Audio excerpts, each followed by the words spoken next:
This video is sponsored by Squarespace. I made a guide for figuring out what career you should go into. So if you have no idea what to do with your life, keep watching this video. So the first thing to figure out is, out of the four big job categories, what you kind of enjoy doing. Okay, so in this graph, I've split all of the jobs into one of these four big quadrants. There's arts and humanities, STEM, policy making and change making, and then also physical/skilled labor jobs. Obviously in real life, jobs will crisscross and they will be a blend of all of these, or some extra fifth thing or sixth thing that's not relevant. But for the purpose of this video, we're gonna treat every job as in one of these four. So I feel like most people kind of know basically what they kind of enjoy doing, or what in school you kind of like and what you lean into. Most people kind of know if they're arts or STEM, or if you're big on policy, if you really like enacting change, if you like working with your hands, if you like physical activity. I feel like most people kind of know, but I'm gonna explain it for you anyway. So for the first category of arts and humanities jobs, these are gonna be jobs that involve the arts and humanities. So it's gonna be a lot of reading, a lot of writing, or creating. You're gonna spend a lot of your days coming up with ideas or executing someone else's creative and or not creative vision, which could be something like planning a music video, but it could also be something like corporate marketing. So I've tried to include a good range of the different types of jobs in arts and humanities. I feel like usually when people think about this, they think that people are underpaid but very passionate, and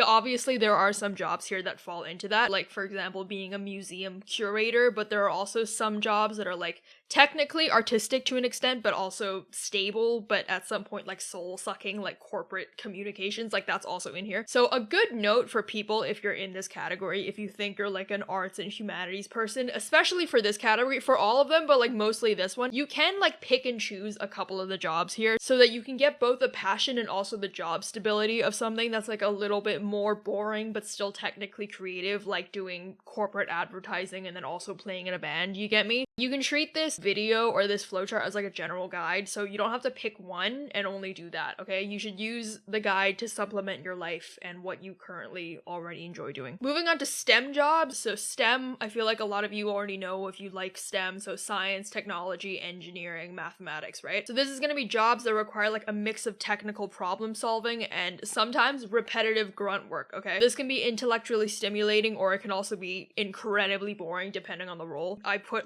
a range of jobs that kind of describe just STEM, but they should be quite diverse. Some jobs you could work at home in your sweatpants, if you're a software developer, or you might have to work in a lab and wear a lab coat, a pharmaceutical researcher, right? Moving on to number 3. For this one, I thought of just putting jobs together which are policy making and or change making. So where change or enacting change in society is a big part of this job. These are jobs for people that want to make a difference in the world, or at least they want to be in the room where things happen and pretend they're making a difference in the world. So a lot of these jobs, there's going to be a lot of meetings, lots of reports, and lots of very important emails. Your impact in these jobs can depend. It can either be huge or painfully slow. So it could be government legislation, NGO initiatives, or it could be something regulatory. It can also be actual field work. So it could be activism, humanitarian work. Some are also purely administrative. So if you're a policy analyst. Here I've included both jobs that work for the system or against it. So that's obviously, I'm speaking very broadly and very generally here, but this quadrant is for if you're passionate about enacting change or about society as a whole. The fourth category here is physical/skilled labor jobs. This is for people who like to do things, so it's not very much sitting in a cubicle or staring at a screen all day. It's actual tangible work. So this can either be very intense physical labor like firefighting or construction, but it can also be manual work that requires a lot of fine motor skills or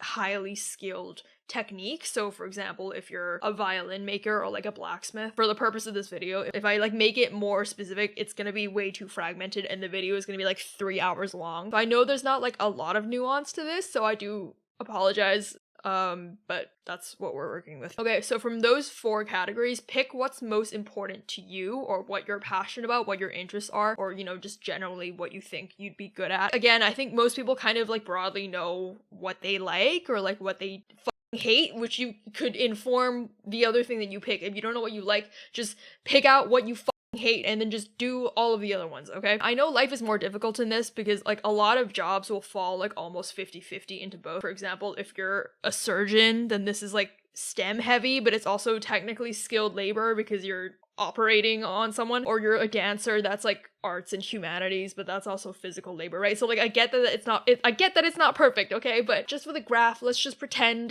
that everything is in one or the other, okay? You can follow a couple of the quadrants down so you don't like, miss something because I put it in the other category, okay? So after you do that, you're now going to go down the rest of the flowchart. And we're going to take each of the 4 quadrants in turn, starting with arts and humanities. If you picked that you're an arts and humanities person, then you need to decide whether or not you prefer independent or institutional work. So what do I mean by this? So for independent work, this is jobs where like you work for yourself or you set your own projects, and a lot of your success depends on you marketing yourself and also working on like a commissions based thing. For example, if you're a freelance writer or you're a fine artist, right? Versus institutional jobs, these are jobs where it's still artistic, but you work within a company or like a publication, gallery, academic setting. There's you, and then there's like a bigger institution around you. There are typically clearer expectations and like structures, and there might be like a clearer job role, right? So if you're a museum curator or like you're a publishing editor, which is different from someone else in the editing house. Do you kind of get what I mean? So after you kind of decided broadly, do I prefer independent work or do I like institutional work? We're gonna follow it down, and now you need to ask yourself, do I prefer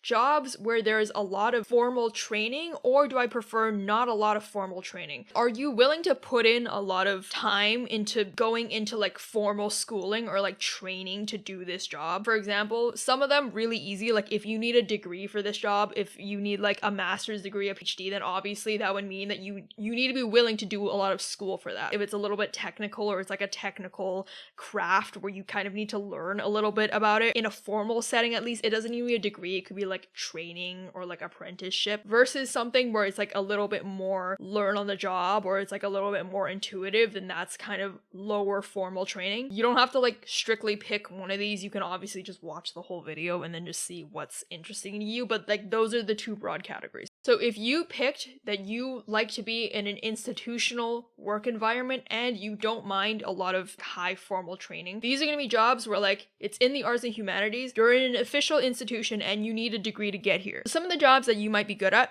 museum curator. This is someone that moves artifacts around basically while fighting budget cuts. You need a master's or a PhD for this job, so you really need to like school. You could be a literary editor at a publishing house where you fix people's bad writing for a living, and you usually need formal training in literature or journalism. You could be an art historian where you write about old paintings for a very niche audience. You also need academic credentials for this. You could be an archivist where you organize old documents that lots of people will not look at, I'm sorry, but you're really interested and that's good for you. You probably need a library sciences or history background to get into the job. Or obviously you could be an academic, so you could be a professor or researcher in the arts and humanities. So this is going to need a lot of schooling. You usually need a PhD, and you love academia, you will spend your life in academia, you will spend years writing incredibly specialized papers that only 10 people will read. So the second category is if you picked, I want to be in an institution or I want to work for an institution, but I don't really want to do a lot of school. So these are going to be low formal training jobs in an institution. So the first job that you could do is being a marketing copywriter. So this is someone that writes engaging brand content.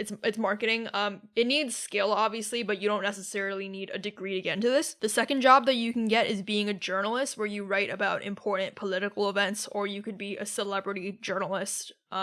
Very different, but no, I guess similar. It's like gossip. You write about things that like people pretend to know, to be informed about, okay? You can work up from this from experience. You don't necessarily need a degree for this. You could also be a graphic designer, so you could do this at an agency or you can do this in-house for an actual company. A lot of this job is going to be about making PowerPoint decks look better. For this job, again, you could go to art school, but also your portfolio kind of matters more, so you don't really need a lot of training. Another job is being a gallery manager, so you run art spaces and you deal with a lot of fragile art and also fragile egos. Experience is better than having a degree in this. You can also be a set designer for either film or theater, so you build the worlds in stage or on screen. And trade skills here are more important than having a diploma. Oh hey, didn't see you there. Before this video continues, I'd like to tell you about today's sponsor, Squarespace. Squarespace is the all-in-one platform to create a professional and beautiful looking website with ease. I've personally been really loving their visual design tools, so you can tweak everything from layouts to animations to create a site that perfectly fits your style or the style of your business. So especially for freelancers and businesses, Squarespace makes sending invoices and payments really easy. You can send professional invoices, manage your clients, and get paid through multiple payment methods like Apple Pay, Klarna, and more, all without needing any extra tools. If you're a business or a creator or just any other person that's been wanting to make their own site and you haven't yet, you can try out Squarespace and use squarespace.com/crystal for a free trial, and when you're ready to launch, use my link to get 10% off your first website or domain. Thank you, Squarespace, for sponsoring this video, and now back to the main video. So those are both of the categories for if you want to work for an institution. We're now going to look at jobs where you want to work independently or freelance. So the first one is if you want to be independent, but you also don't mind doing a lot of schooling, doing a lot of formal training. So here are some of the jobs that you could possibly do. The first one is being a classical musician. So these are people that are very talented at what they do. They're very passionate and they have a lot of schooling. You have to train for years and years, maybe decades, to perform for people who clap at the wrong time. Another job is being a classically trained dancer or singer. A lot of these are just being classically trained. Classically trained basically means I went to school for a long time in a very brutal environment for my craft. That's kind of what classically trained means. Lots of training, very highly specialized, very artistic, highbrow, perform for people that pay a lot of money in like fancy suits to, you know, like that kind of stuff. So you might be asking, Crystal, why did you put classical musicians or dancers in independent high formal training? Because a lot of these people work in conservatoires, right? Or like in a ballet school, which kind of makes it seem like it could be institutional. But the reason that I put it in independent, right? And this is based on my understanding, which could be completely wrong. Be completely mad at me in the comments. I think that it's more independent because even if you're within these conservatoires or in these institutions, a lot of what you do is still kind of contract based. Like they're still kind of contracting you out on like a performance basis, so you're always constantly auditioning, and so it's still freelance heavy. It doesn't have the stability of an institution job. Another job you can get is being a fine artist, so like a gallery based fine artist. A lot of galleries pick up their artists from school, so like you probably went to art school for this. A lot of this job is going to be painting a lot of beautiful, expensive paintings that get sold for tax write-offs. You could also be an architectural illustrator, so this is someone that draws buildings for clients that keep changing their minds about what they want. Finally, another job that you can get is being a screenwriter in the film industry. So you write movies that get rewritten by producers anyway. Again, you don't really need formal training for this job, but a lot of people do because film school is very important for networking. Is it recording? Hello, hello, hello? Is it recording? Yeah, it is. Okay, cool. And the fourth category of jobs is if you want to work independently or as a freelancer and you don't want to do any formal training or you want to do less school. So the first job that you can get is being a freelance writer. Again, you don't need a degree for this. You really just need a hustle. A lot of the jobs can be writing and then telling people that you're writing and then working on a novel that you're not actually working on. That's what freelance writers do. Another job you could do is being an indie filmmaker. Again, you need to be very self-motivated. You need to be crafty. You got to get funding. Okay, so an indie filmmaker is someone that shoots films on a tiny budget and they pray every year that they make it into Sundance. Another job you could do is being a tattoo artist. Caveat, you do kind of need some training because you need to be like an apprentice, right? A lot of people are not going to be willing to let you practice by, you know, if you've never done it before. This is where you know what a tattoo artist does. You draw permanent art on people's bodies. But again, apprenticeship matters more than formal art school. Another job you could do is being a YouTuber or content creator. That's where you film yourself talking to yourself crazily in your room and somehow you make money off of that. And the final job in this category is you can be a self-published author. So this is different from being a traditional author because obviously you write your own book, but here you self-publish, so you market your own book as well. You write your own book, you publish it on Amazon, and you pray that the Amazon algorithm likes you. Okay, so those are all of the jobs in arts and humanities. So we covered institution and independent and also schooling versus not schooling jobs. We're now going to move into science, technology, engineering, math. You now need to pick whether or not you want to work in a highly structured or more open-ended environment. Most jobs in STEM, there's going to be some kind of system in place already. It's not going to be as open and flexible as any of the arts and humanities jobs, right? That's for safety and compliance and like procedural oversight. That's kind of obvious. How I differentiated this is for highly structured jobs, these are jobs where there are typically more regulations in place and it's more process driven. So these are jobs where there are very strict compliance and safety policies in place. There's like no wiggle room here, okay? Versus open-ended jobs, which again, there probably are like some safety or practice procedures in place or like experimental methods that you kind of have to follow, but these are jobs that are typically more flexible and more project based. You tend to have more autonomy and creativity to some extent, and you can work on self-directed projects. Again, if you don't feel very strongly about either of these options, you can just follow both of them down to see which one you pick if it's like not something that's very important to you. After you pick from that, you now need to decide whether or not you mind going into jobs that require advanced degrees or are highly credentialed, or if you'd prefer a job which is certification based or experience based. The caveat for STEM, as you can notice, I said more advanced degree or like certification based degree. Basically, most STEM jobs, you're gonna need some schooling at some point, right? It's not like arts and humanities where like someone will let you do those things, because a lot of STEM is dangerous. They're not going to let you work in STEM unless you have some type of training. So this is just now going to be like how much training you have. It's going to be a question of degrees. So for highly credentialed jobs, these are jobs where you need like a specialized degree, like a master's degree, a PhD, versus skills where you don't need a degree, you kind of just need like certifications or experience. You can enter this with like an associate's degree or like a certification or self-taught skills, but you don't need extensive formal education here. Okay, so if you decided I want to work in a highly structured environment and I don't mind having a lot of credentials, having a lot of formal schooling, and you follow very strict processes. If this is you, the first job that you can consider is being a doctor or a surgeon. Obviously, this is going to be years of medical school, exams, supervised practice. There's zero shortcuts to becoming a doctor or a surgeon. And when you become a doctor or surgeon, you follow very strict procedures on what you're gonna do, okay? It's not gonna be a lot of flexible thinking, okay? You're not House, you're not Dr. House. The next thing you could do is being a pharmaceutical researcher. So someone who's a pharmaceutical researcher is someone that spends a decade testing one drug for FDA approval. Another job you can be is an aerospace engineer. So you design airplanes and aircraft, spacecraft. Every calculation has life or death consequences, so highly credentialed, highly structured. Another job is being a civil engineer. You build bridges that hopefully don't collapse. You require a lot of licensing and a lot of compliance knowledge to be this. Another job you can do is being an actuary. An actuary is someone that uses statistics to predict risk for insurance companies. So you need a lot of schooling to be an actuary. You need certifications and exams that are very difficult, and a lot of people fail. If you want to get a PDF version of this file along with the other flowcharts from the other videos that I've done, so for example, the situationship video PDF or the should I tell my crush I like them PDF, you can get those on my coffee shop. The free video that you see here is going to stay up forever, but if you want a PDF version to kind of follow through on this, then you can get that. It also just helps support the channel, so I'm really thankful for that. We're now going to talk about jobs that don't require a lot of schooling. If you want to get a job which doesn't need years of school but is still pretty structural and pretty like procedural, this is good for people that want like stable, high-paying jobs, but you don't want years of debt in school, or you just don't want to do a lot of school. You could consider these jobs. So the first thing you could do is being an electrician. So you work with high voltage systems, but again, you don't need to go to university for this. It's pretty stable, it's pretty high-paying, to be honest, and you just go through trade school. Another thing you could do is being a cybersecurity specialist, which is just a fancy word for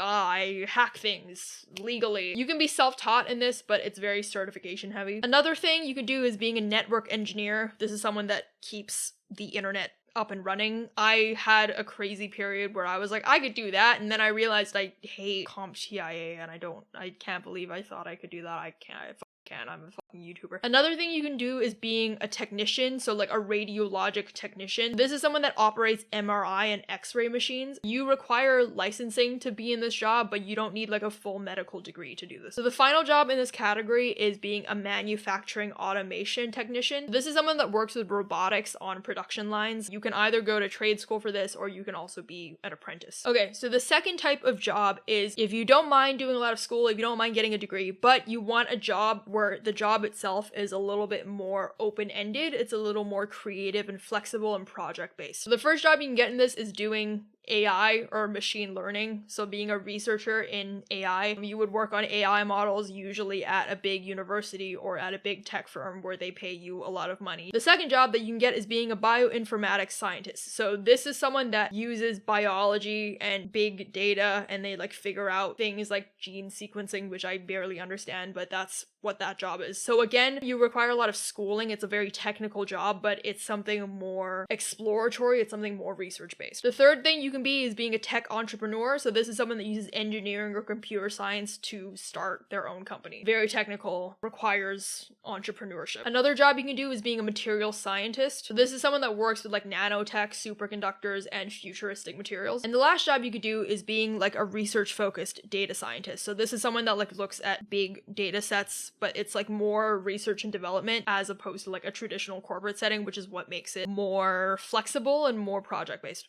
So those are all of the jobs that are STEM based but require a lot of schooling. And the final category in the STEM is if you want a job in STEM without much schooling, but you also want it to kind of be project-based or flexible. So this is for like high-paying, low-barrier careers where there's some remote work potential here. The first one is being a software developer. So you can be freelance or self-taught as a software developer. This is someone that makes apps and websites and back-end systems. You don't need a degree for this if you can prove yourself, which is what they all can say on Reddit, but everyone's trying it, so and good luck. Another one that you can do is being a UX or a UI designer. So this is someone that designs things and they do tech. You often don't need a lot of formal schooling for this. Another job in this category is being a tech sales engineer. So this is someone that sells software or hardware, but you kind of just need more knowledge and understanding rather than credentials. The light opposite my flat just switched off and it's very creepy. Just turn back on. Are we making eye contact? What the fuck? I'm kind of scared.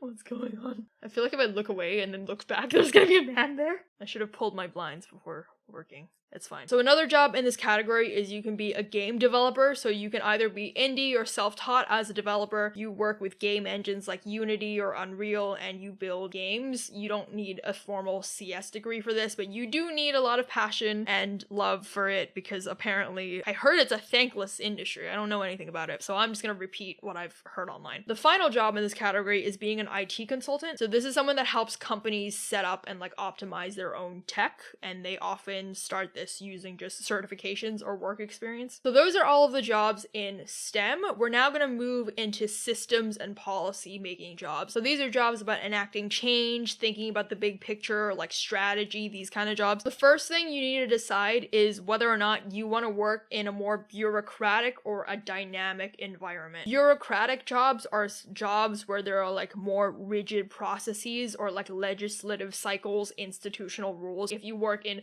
government, legal, corporate roles, these are all bureaucratic jobs, versus dynamic. These are like more independent action, adaptability. Sometimes it's more fast-paced. If you work in activism, NGOs, advocacy, these are all dynamic jobs. Bureaucratic jobs, usually more defined procedures. You might require approvals and you have to adhere to a lot of political hierarchy, like if you're a civil servant or you're a diplomat. Versus dynamic jobs, these are jobs where like a little bit more autonomy. It's more about strategizing, mobilizing people, and creating campaigns. So after you decide if you want to go the bureaucratic route or if you want to be in a dynamic environment, you now need to pick whether or not you want to do a lot of formal training. All of these roles require knowledge, but some will require structured and credentialed pathways to get into the job, and others require kind of just experience and networking, and you can kind of be self-taught as long as you kind of understand what you're talking about or you pretend you understand what you're talking about. So the first type of job is if you want to work in a more procedural and structural institution where things happen slower, so like where change happens in a more slow setting, but you don't mind doing a lot of formal training. There's a lot of training, there's a lot of bureaucracy, change is a little bit slower. So the first job in this category is being a government policy analyst. So this is someone that researches and like writes and refines policies which take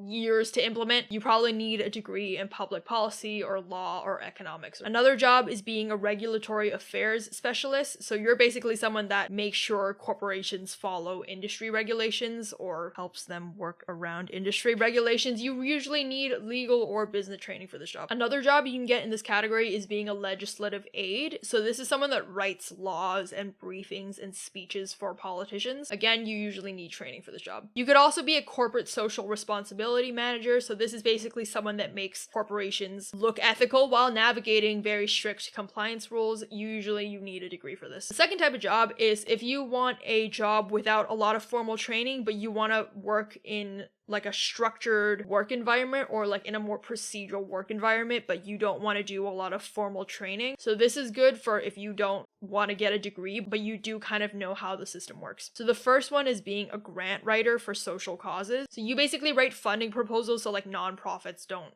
go broke. You need writing and fundraising skills, but you don't need a formal degree for this. Another job is being a union representative, so you represent workers in negotiating with management. Again, you don't need a degree, you just need experience in labor rights. You can be a local government outreach coordinator, so you deal with government policies and communities. You could be a social worker on the policy side, so like this is someone that helps people navigate government assistance programs. A lot of paperwork, a lot of paperwork. Social work degree is helpful, but it's not required. Finally, you can be a nonprofit program manager, so you basically run local programs which implement like policy-driven change. Again, experience and connections are more important. Okay, so now we're going to cover jobs that are in a dynamic environment and you don't mind having a lot of formal training to get there. These are jobs that like move really fast and they're based on like change, politics, crises, media cycles. It's more of a job about strategy. So you do need credentials to get in there, but once you get in there, you're kind of just working on strategy and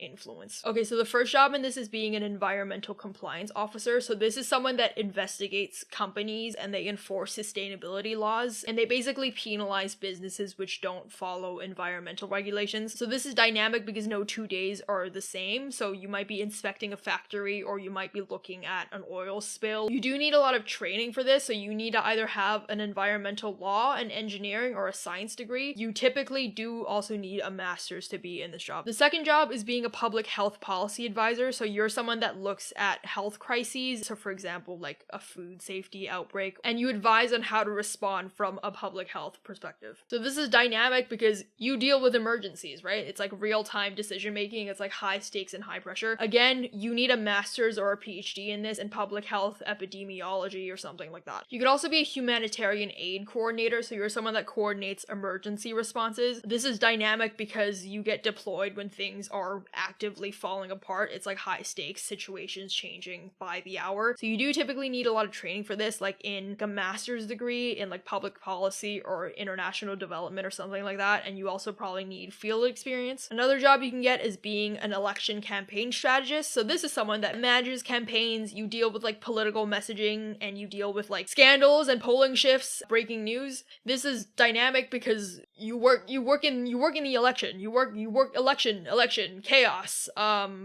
Yeah, you need training for this. You need a master's or a PhD for this. It's usually helpful. Something in political science or public policy, data analytics. Another job here is being a refugee or immigration policy expert. So this is someone that works on immigration rights, refugee crises management, or asylum law. This is dynamic because immigration policies change a lot. Global crises create a lot of legal and humanitarian challenges. You do typically need a law degree for this, or like a master's in immigration policy or something like that, or international law, human rights. And the final job for this is being an economic policy advisor. So this is someone that advises the government or organizations on like economic crises or like market crashes. Dynamic because economy is shifting constantly. There's like rapid decision making that's quite high stakes. You do need a master's or a PhD in economics, finance, or public policy for this job. And finally, the last type of job is jobs which are in a dynamic environment, but they don't require a lot of formal training. So these are going to be a lot of jobs working outside institutions and like responding to real world crises or leading movements. It doesn't really matter what degree you have as long as you can like mobilize people and make things happen. So the first type of job is being a community organizer. So you build local movements and you rally support and fight for grassroots type of change. Again, you don't need a degree for this. You kind of just need grit and perseverance. Another job in this category is being a human rights advocate. So you work on protests or campaigns or legal cases for fighting injustice. Again, you need knowledge, but the credential is optional. You can also be a nonprofit founder. So you're someone that starts a mission-driven organization. Business skills are helpful, but again, learning from the job is more important. You could also be an activist. So this is someone that speaks against injustice. You might protest, use media campaigns or advocacy. And the final job is you can be a campaign strategist. So this is someone that plans advocacy campaigns based on like public sentiment. So again, you don't need a degree for this, but you just need experience and a really good understanding of people. If you like this video, you can also check out my second channel here. I've not posted on it since filming this video, but I want to make more informal content there. I know a lot of people also subscribe to me initially because they like the low effort artistic journaling videos. I want to do more of those there and then keep this one kind of more specialized. So if you want more of that content, look there. So hopefully I can do more of it. Okay, so those are all of the policy making, change making jobs. We're now going to get into the final category, which is physical and skilled trades, or like physical and skilled labor. So for these jobs, again, you first have to decide whether or not you want a flexible or more structured work environment. Broadly speaking, flexible jobs are ones that tend to be self-employed or like gig-based. They might also be like seasonal or contractual work. It's a lot of work where you work for yourself versus a structured job which has more set hours, or it's like shift-based work where you like kind of know exactly when you're going to be working, or they require on-site presence, which is more methodical, it's more structured. There might be clearer instructions versus a flexible job where there's more problem solving, or like the tasks could vary every day. For structured jobs, there typically are heavier safety protocols or like rules and standards versus flexible jobs, which are like less legal constraints, more autonomy. So think of structured as something like electrical work or like construction, versus flexible as like being a personal trainer. So after you decide whether or not you want to work in a structured or more flexible work environment, again,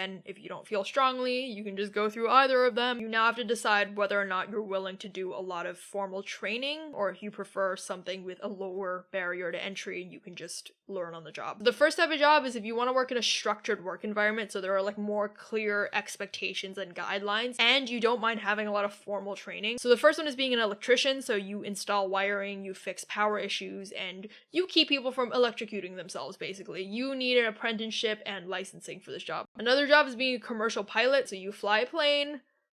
You require flight hours and certification for this job, so some schooling required. Another job is being a paramedic. A paramedic is basically someone that runs around and handles life or death situations every day, and they don't sleep and they're stressed out, and you also fill out endless paperwork. You need medical training for this job. Another job in this category is being a firefighter. So 90% of this job is running into a burning building and 10% is posing for shirtless calendars. This requires fire academy training and fitness levels, and that's why it's in the formal training side. Finally, you can be a diesel mechanic. So you're someone that keeps trucks, buses, heavy machinery running. You need to go to like a specialized trade school or get an apprenticeship for this job. Okay, so the second type of job is a structured job, so a more predictable job, but if you don't want to do a lot of formal training, or you don't want to work for like someone breathing down your neck. So the first type of job you can get in this is being a factory worker on like a manufacturing or an assembly line. So this job, I'm not gonna lie, it's really repetitive. You basically repeat the same task a million times a day. Training is on the job, so you don't require a lot of formal training for it. Another job is being a delivery driver, so you lift heavy boxes all day. It's very physically strenuous and you dodge traffic. You require a license, obviously like a driver's license and some training, but you don't need a degree for this. Another job is being a construction worker, so you move material, you dig trenches, and you basically do whatever the foreman says. You don't need a degree for this, you just need to be physically strong and be able to endure working for many hours in physical labor. Another job in this is being a mover, so like a furniture mover or like a logistics mover, so you basically haul my heavy items up the narrow staircase, then customers are like, oh, be careful with that. That's basically the whole job. And the final job you can get in this is being a janitor, so you can either do commercial or industrial cleaning. You basically are the true backbone of society, and you clean everyone's mess up, and you basically get almost no appreciation for it, unfortunately. Big respect to janitors. You don't need a degree for this, you just need work ethic and just being a general wonderful person. Okay, so those are all of the more structured physical or skilled labor jobs where you work kind of in a pretty stable system. We're not going to talk about some jobs which are more flexible, where you get to set your own schedule and deal with more interesting projects, but you do require some formal training or some formal technique to get into it. So the first one is being a horseshoer, a farrier, which I didn't know existed until I started researching this video, but yeah, obviously it does exist. Basically, a farrier is someone that like they spend their entire day putting the horseshoe on horses, so it's like wrestling giant animals all day. Obviously this requires special training, but you work independently, so good for if you like horses. Another job, which I've mentioned before, is being a tattoo artist, because fine motor skills are very important. You require artistic skill, you might need an apprenticeship and like not formal training, and you need to be artistically gifted and to have a steady hand. Another job is being a tree surgeon. This is basically someone that climbs big trees with a chainsaw for a job, which is cool and terrifying. You require certification for this job, but every job and every tree is different. Another job you can get is being a stunt performer, which is basically someone that gets hit by cars and thrown off buildings for fun. Training required, but no two car crashes are the same. And finally, another job in this is being a jewel maker, or like a fine metal worker, or like you set stones, you make jewelry. This is what I meant by like this category. I know it's not very good because like physical labor means tree surgeon and jeweler are in the same category. Like I know this one is not perfect, but I'm sorry, I really tried. Okay, basically a jeweler is someone that makes delicate and expensive pieces of jewelry that rich people lose immediately. It takes years of skill and development, and they create beautiful types of work. The final category are flexible jobs, and there's no formal training involved, so it's just raw skill, hustle, and the ability to convince people to pay you for whatever you do. So the first job in this is being a blacksmith. This is someone that makes knives, tools, cool looking metal. You don't need official schooling for this, you just kind of need skill and fireproof gloves. Again, caveat, the reason that this is in low formal training while other jobs like jewelry making are in formal training, because both of them are apprentice based, like you can become an apprentice as a blacksmith. Jewelry making is a little bit more formal because there are like some institutionalized learning pathways. There are like slightly higher barriers to entry. Like if you want to work in luxury jewelry, you can't really just like pick it up on your own like you can with being a blacksmith. That's kind of the difference there. Another job in this category is woodworking, or like being a furniture maker, so you make tables, chairs, custom pieces. Third job is being a handyman or doing general repairs. You basically fix whatever's broken in homes or businesses, and you just need to know a little bit about everything. Another job is being a street performer. You know, musicians, acrobats, magicians. You perform in the streets and you entertain crowds for tips, and you try and ignore weird hecklers. And again, you don't need training for this, you just need talent. Final job, and also the final job in this video, which is being a fisherman. You wake up at 3 a.m, you fight the ocean, and you hope the catch is good. You don't need a degree for this, you just need grit, the ability to not get seasick, and no fear of the ocean. So that covers all of the different categories and all 4 subcategories. I know I did not cover every job in the universe, but I hope this gives you some kind of understanding of the type of job you want to get. You're probably going to get a job that is not in any of these limited categories, but having a broad understanding of the different types of jobs, you kind of like vaguely know where you kind of want to be, or like at least you kind of know where you don't want to be, because at the end of the day, every job sucks sometimes, so you should pick the ones where the annoying parts bother you the least. Thank you for watching. Thanks, bye.